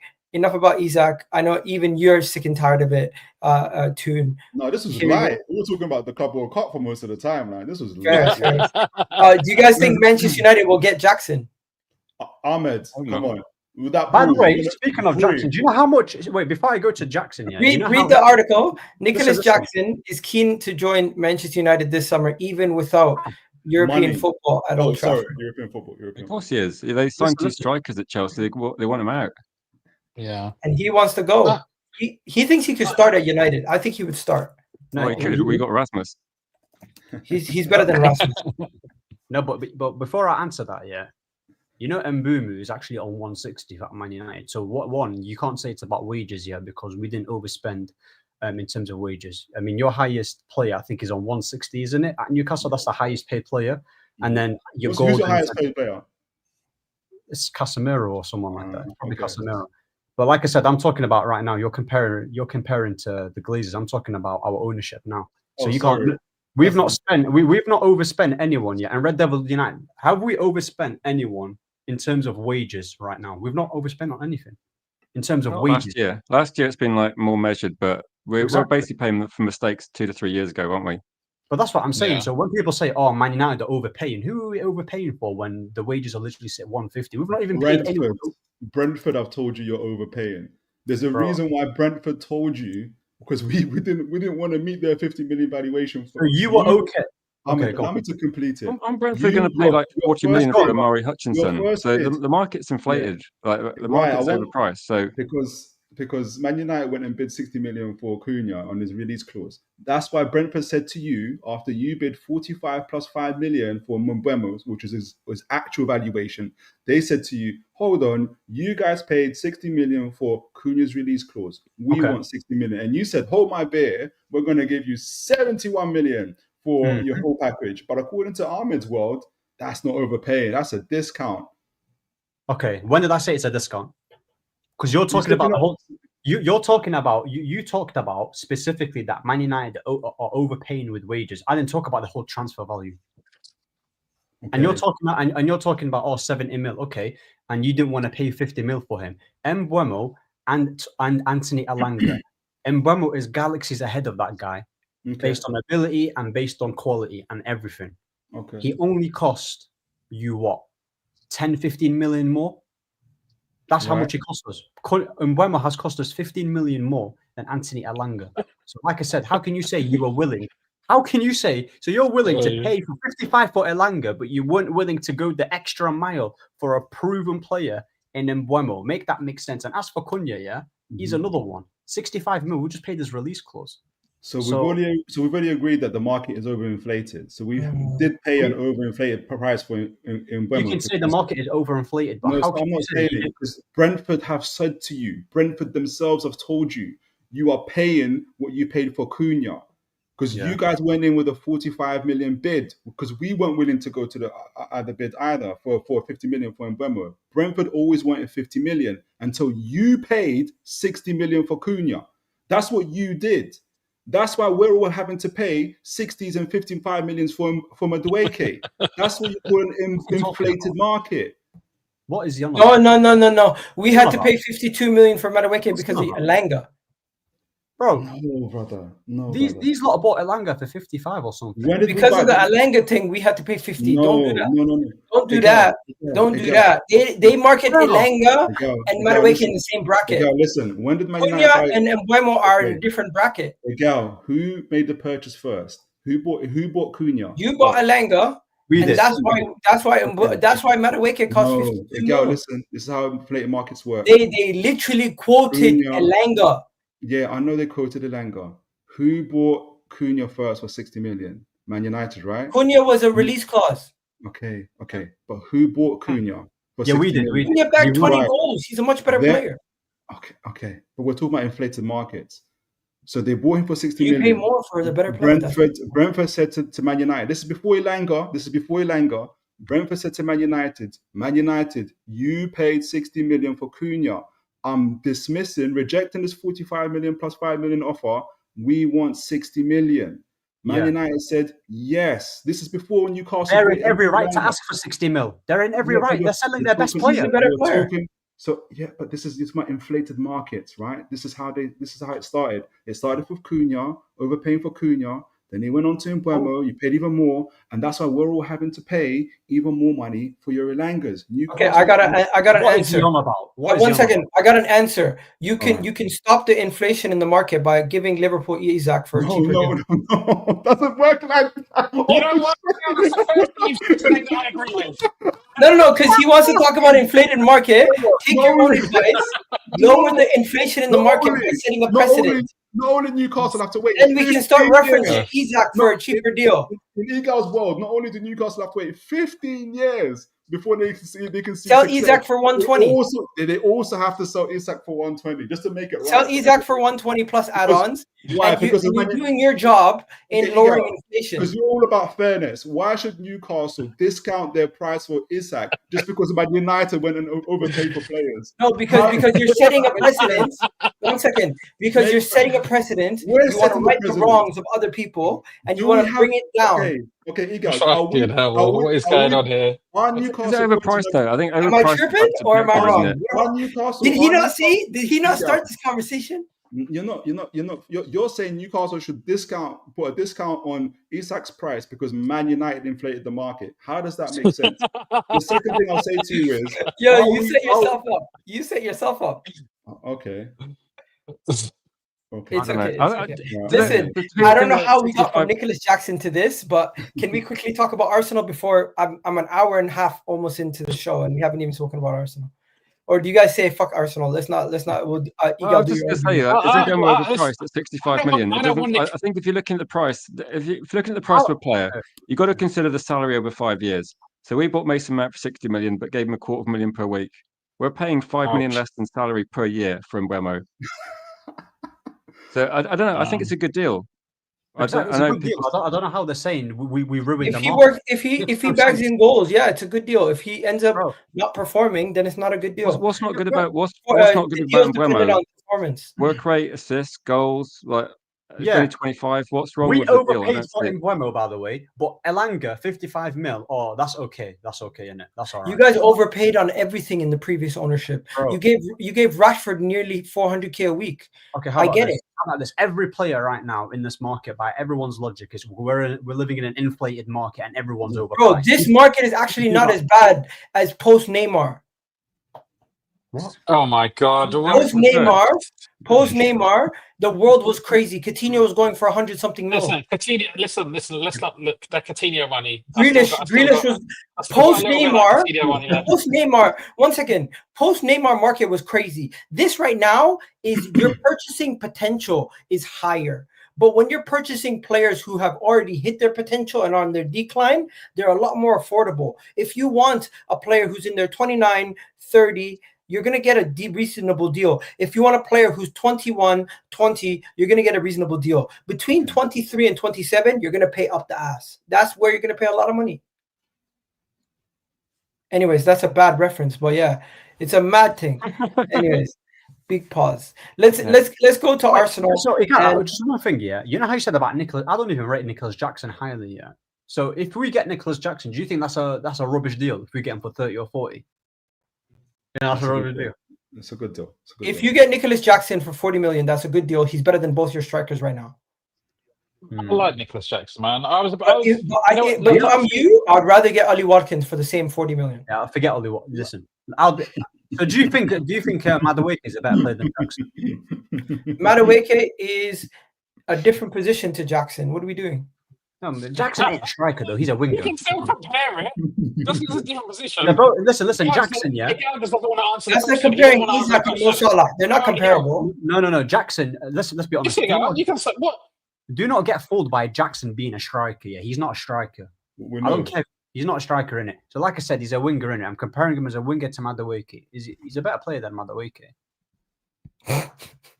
He is. He's a way better player than Madueke, if we're being honest. I don't know what's funny. I'm dead. Madueke is awful. I'm dead. Jackson is a better player than Madueke. What's funny? I'm dead. Yeah, well, obviously your season's finished already. Okay, this is where the conversation turns left. I had somebody tell me today. This is what I had somebody tell me today. Can we talk about this quickly? I watched somebody today who's a regular podcast creator who talks about football on a regular basis say Eddie Nketiah would score 100 goals for Sporting. What are we doing? Wallahi, when I say the guy said Eddie Nketiah, I'm gonna pull it up. Okay, but okay. This goes to the strength of the league. Opta analysts, people use Opta analysts obviously to analyze football and everything else. Don't even have the Portuguese league as part of their metrics. Is how bad the Portuguese league is considered the same standard as Championship. Well, it's like outliers. It's just like the stats aren't relevant. It's considered the same standard as the Brazilian below the Brazilian league, just above the Championship. What obscure league? Why have you chosen the Brazilian league? No, because the Brazilian league is better. It's way better. It's way better than the Portuguese league. No, but the Portuguese league has got League One to Championship player teams in it. Okay, first video, guys. If you were signing a player who scores 39 goals in the Championship, would you be happy to go? No. Check this out. Better than Havertz. Gyokeres scores a lot of penalties, and now Arsenal signing a striker that scores a lot of penalties. Feels a little bit like White and Nketiah. No. I think Nketiah would score 100 goals at Sporting, maybe. What are we doing? No context. Eddie Nketiah will score 100 goals, maybe. And then even better. My point is, Gyokeres is about to sign for Arsenal. Arsenal need a striker. Arsenal go and get a striker who scored 97 goals in 102 appearances over the last 2 seasons. Give him the number 14 shirt. And the first thing we see is a bunch of fans say this. Let me show you. This is literally all you go on TikTok. All you see is this. First, the Dill guy, friggin' waste man. Gyokeres will flop at Arsenal. One of the most obvious flops you're ever going to see up front. Will flop. This guy is going to be a flop. I am not convinced this is the signing to sway them over the line. Do we think that Gyokeres could easily flop? Surely if everyone thinks... Everybody's saying he's gonna flop. How many is that? 1, 2, you're ever going to see up front. 3, 4, 5. Literally everywhere I go, he's gonna flop. He's gonna flop. He's gonna flop. It's actually ridiculous. Well, what if that's actually what they think in it? Then what if you like? Based on what? Based on what? Based on what? Opinion, though. Let's be honest. Okay, let's be honest. Portuguese league. The Portuguese Okay, let's be honest. I'm not here. The Portuguese league. I'm sorry, bro. He's done it in the Champions League. He's done it in the European Championship. He's done it in most of those games. There's like 3 or 4 good teams in Portugal, and the rest are going to just be cannon fodder, aren't they? You're just going to like flip them. Yeah. Sebastian Haller. Sorry, I'm going to put this stat out again. Of the 39 goals he scored in the Portuguese league last season, 31 came against bottom 11 opposition. There's a flat track bullet. So you could say, no, you could also argue maybe that's what Arsenal need, because Arsenal often struggled against teams lower down where they couldn't break through. So I'm not saying it's guaranteed, but honestly, I think it's fair to question. I don't think if someone thinks that he's going to flop, that's completely ludicrous. Oh, Rack. Is scoring goals for Arsenal an issue with them? Because they've been a team who scored loads of goals. That season, when they missed about 2 or 3 points off the league title, they scored over 100 goals, I'm pretty sure. Listen. I'm not going to hear. Listen, I'm not going to say that Gyokeres is doo-doo. I'll say that when I'm trying to banter you, innit? I like you, Ahmed. Listen. You're made of different stuff, man. Bro. Listen. I'm not here to ponder to opinions yet. I'm going to be very honest. Yeah, I'll try to be objective in it. Gyokeres on paper sounds good. It takes Liverpool 10 years to set up this window. Big up, Matty. Sorry, I didn't read the super chats. They were from hours ago. You got United only signing Jackson to make Rasmus look good.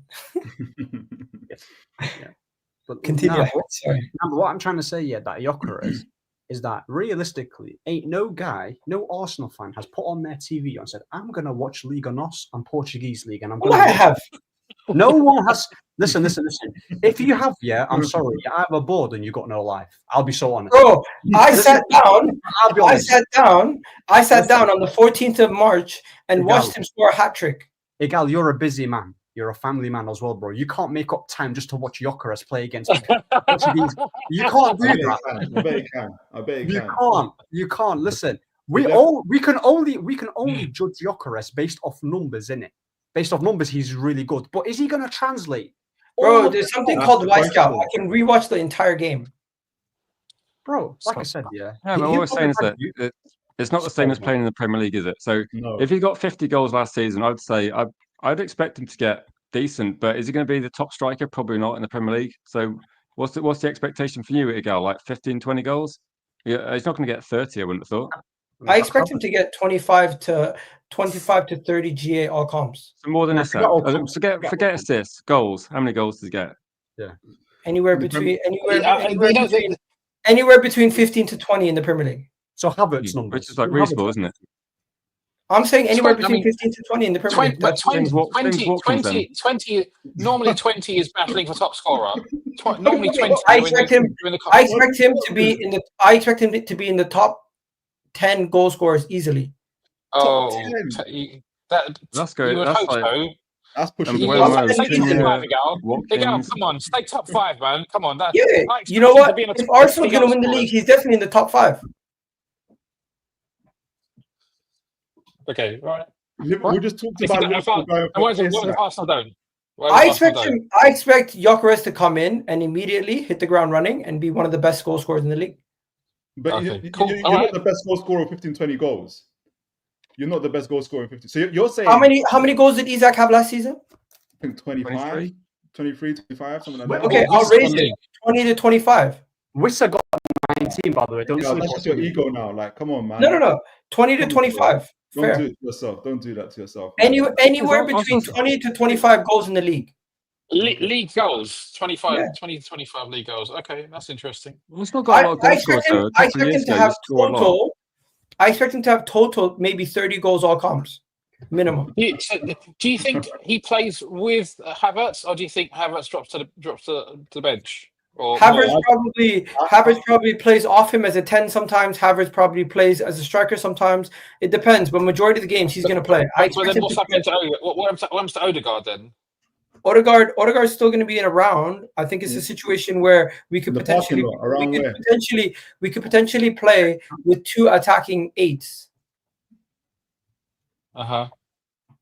There's games where you're going to need a more attacking system to get a goal. But then who's going to be? Then you're only going to have 1 6. Yeah, there's going to be games where is it going to be Rice or is it going to be Zubimendi? There's going to be games where you have Rice. There's going to be games where you have Rice as the DM. There's going to be games where you have. Yeah, but you're not going to drop Rice. There's enough minutes. There's enough minutes to go around, bro. It's not the end of the world. Oh, sure, but I mean, in your strongest team, Gyokeres is starting, right? So I presume I expect Gyokeres to play anywhere between. I expect Gyokeres to play minimum 40 games next season. I'll bet you any money. All comps. If I'm not going to say that, that's not much. I think he's going to struggle. Minimum 40, excluding. That's just Premier League, Champions League. I'm not even including the cup games. So I'm saying in the case he has injuries or anything, I expect him to minimum maybe miss 8 games in the league max. Okay. Good luck. I'm accounting for potential injuries. You're gonna have maybe a couple games where you miss here and there. Like I said, he might bag 15 goals. But if he doesn't get injured, and he plays minimum 40 games, I expect all comps. I expect at least 30 plus goals all competitions.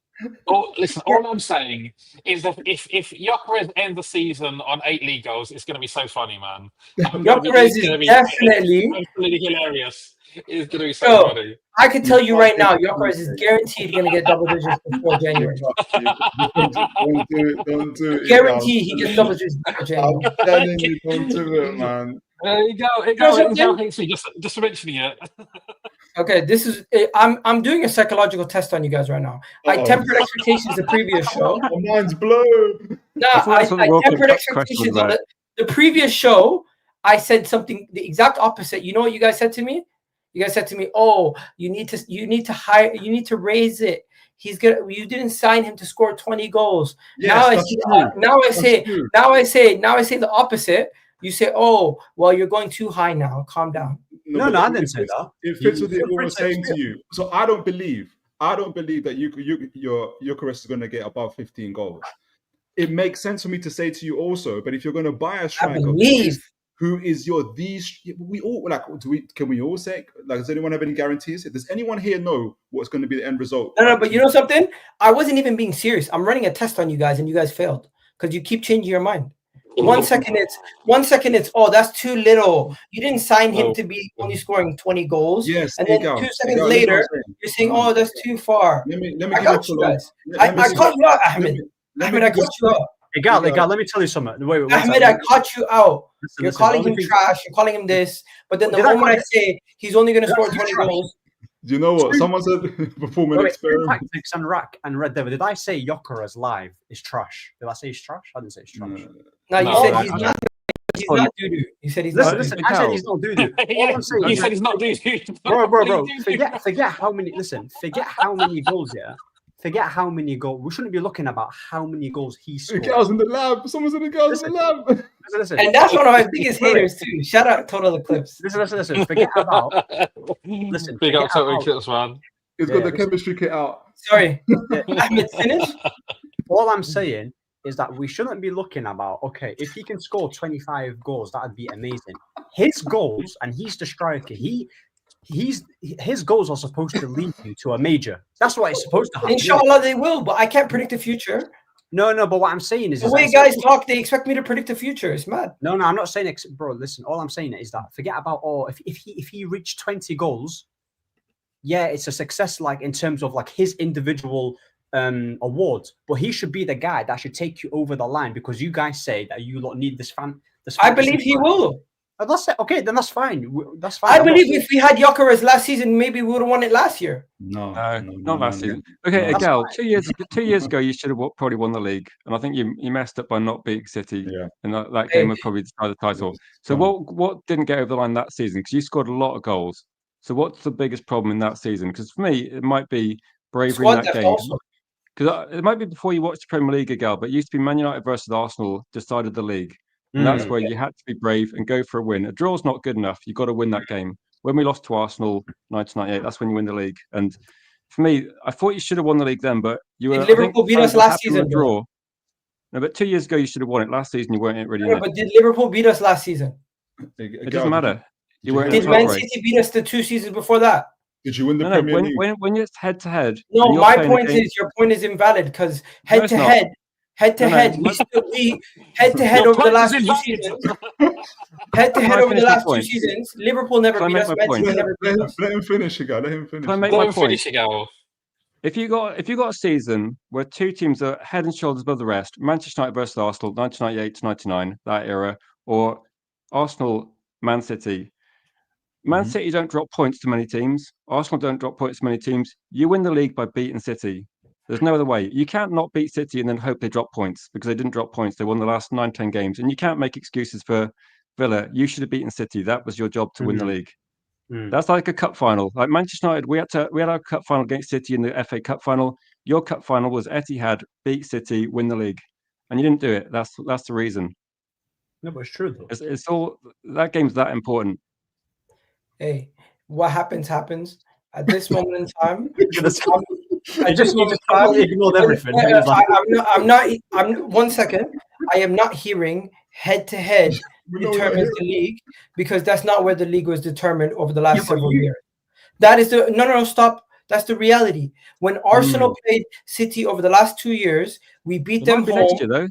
We beat them home, we drew away. When we played Liverpool over the last couple of seasons, we beat them home, we drew away. Last year, we drew home and away. But regardless, over the last 3 years, Liverpool have not beaten us in the league.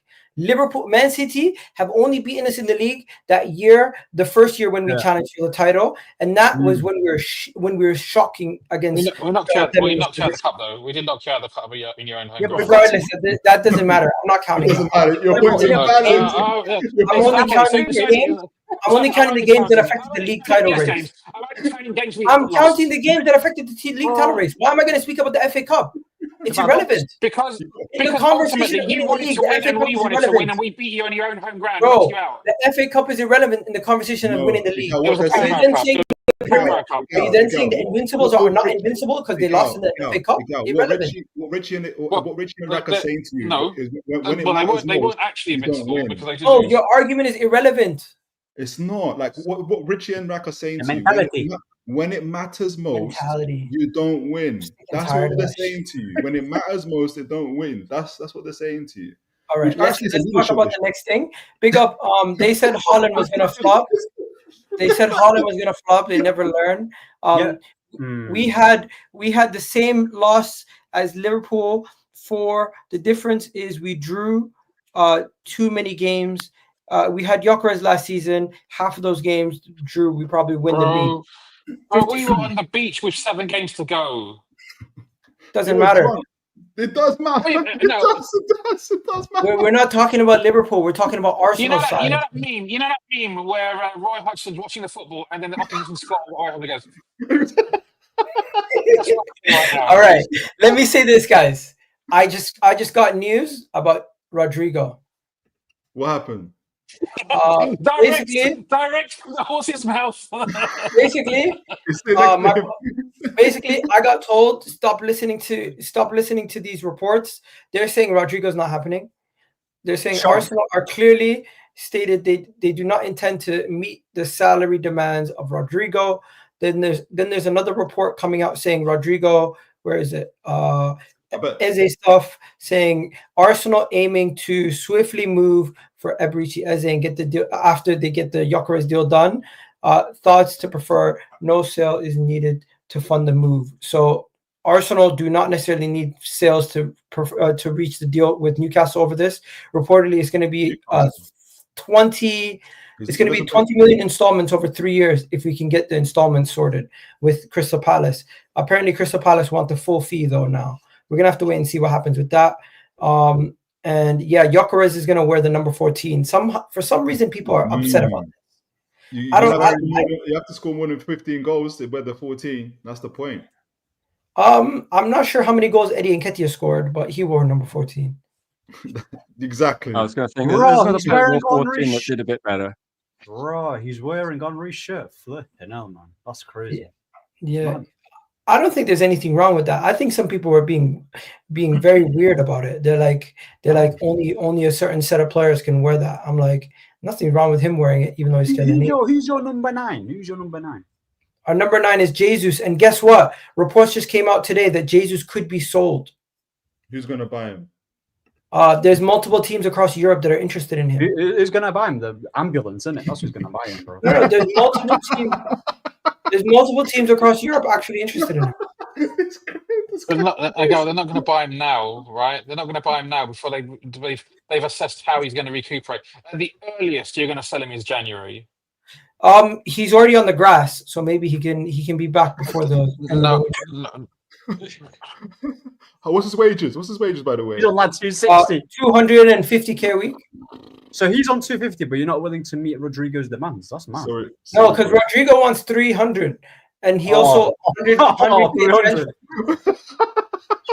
No, but he's gonna mess up everything. yeah, you're right. like a title charge. You ruined everything. Now you guys taking the piss. The way he's laughing, he's taking the piss. He wants 350 a week. Go to bed, Rodrigo. You ruined everything. Listen, guys, we're gonna get Eze. Eze's gonna come in. He's gonna be on like maybe 150 max. Whatever he's on at Palace, we're gonna give him a raise on that, and we're gonna be chilling. I think Arsenal have had a good window. The problem is Liverpool's window has overshadowed everybody else's, and it makes ours seem very bad or not as entertaining. So what would you rate your window then? Right now, we haven't signed Eze yet. For now, Eze, let's talk about it now. Like for now, I'll give it an 8. An 8. So you've signed. You haven't signed Gyokeres yet, have you? Wait, no, Gyokeres is pretty much done. The papers are signed. So Kepa. Haven't you seen the video? He's in London. Yeah, okay. Saying an 8. You know, an 8 is actually so Kepa. What's his name? Mosquito. What's his name? I don't know what his name is. Mascara. Whatever his name is. Whatever his name is, Mascara, yeah. You signed Zubimendi, you've signed Norgard, Madueke, and Gyokeres. Did I miss anyone? Okay, so Mascara, Kepa, Martin Zubimendi, Norgard, Madueke, Gyokeres, and Eze soon come. Forget that. Listen, don't try and make it sound better than listen. Currently, so that's what we have so far. So we have a backup centre back who's very young and up and coming. Kepa, who's a quality backup keeper. Martin Zubimendi, who's our starting 6. Norgard, who's our backup 6. Nani Madueke, who is our up and coming backup right winger, and we got the top striker, one of the most prolific strikers across Europe coming in Gyokeres, and Eberechi Eze, who is a difference maker for Crystal Palace, one of the best, left winger / 10s in the league already, coming to Arsenal. You should win the league then, isn't it? I think this team can definitely help us win the league, but we need to get over. I think we need to get over Liverpool, Man City, and Chelsea. At this moment in time, I don't know if they're going to be better than us because I just don't rate their defenses as well as I rate my defense. So you think you've had the best window? You think you've got a better window after Liverpool? If we do this, we've had the best window after Liverpool. I don't even think this. Who's had a better window than us? I think Chelsea. That window right there currently. We have Chelsea signed. That's better than what we've got. I mean, João Pedro is better than all the attackers you signed. No, he's not. João Pedro is not better than Eze or Gyokeres. He's better than Gyokeres. No, he's not. Based on what? He's never played in the Premier League. That's okay. He's a certified Premier League striker.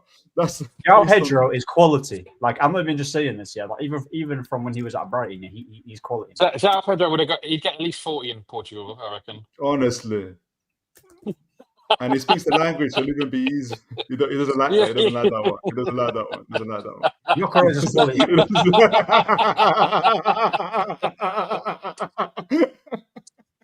What's Chelsea's transfer window so far? So who have they signed?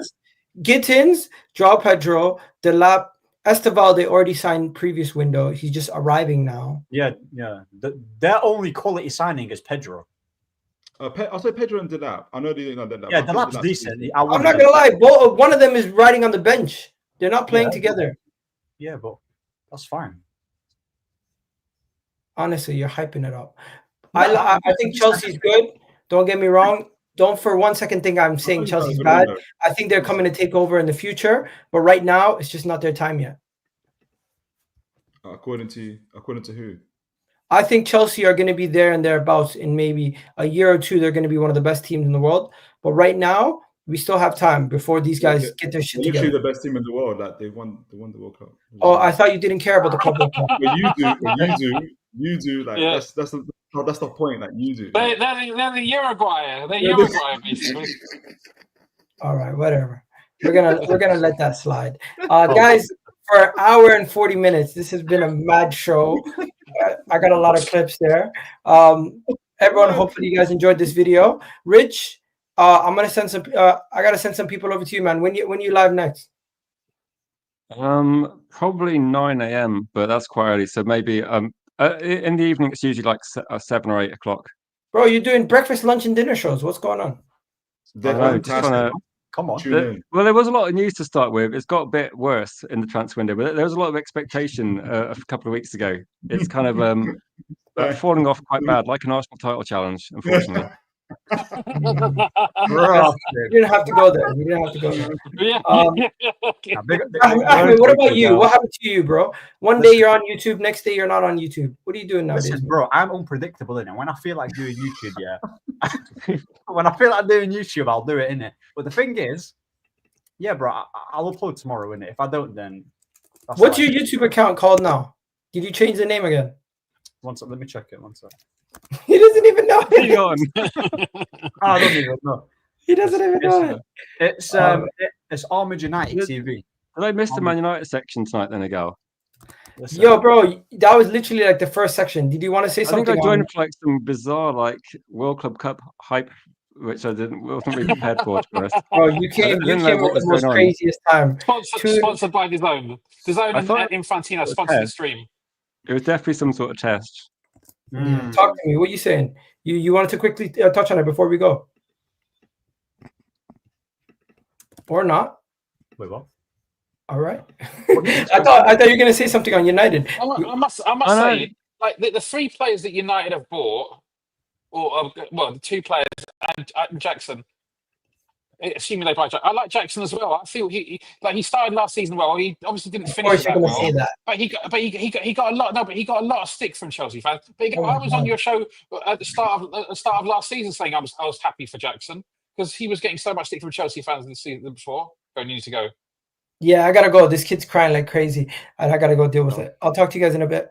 Love, guys. Hope everyone enjoyed the video. I'm gonna send this over to somebody else in a second.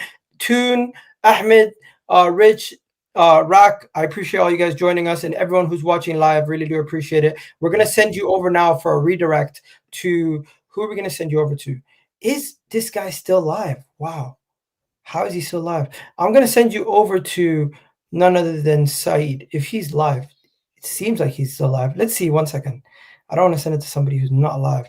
It was like hours ago. Must be good. How is he still live? No, he's not live. I'm going to send you guys over to... Yeah, he is. What the hell? Okay, I'm going to send you guys over to Saad. You guys check him out. Tell him Egal raid. Tell him we're going to win the league. Shout out to all you guys. People saying I'm rage quitting. Guys, the kid is literally crying like crazy. I got to go. Peace out, guys. Love for the love. There you go. That's how he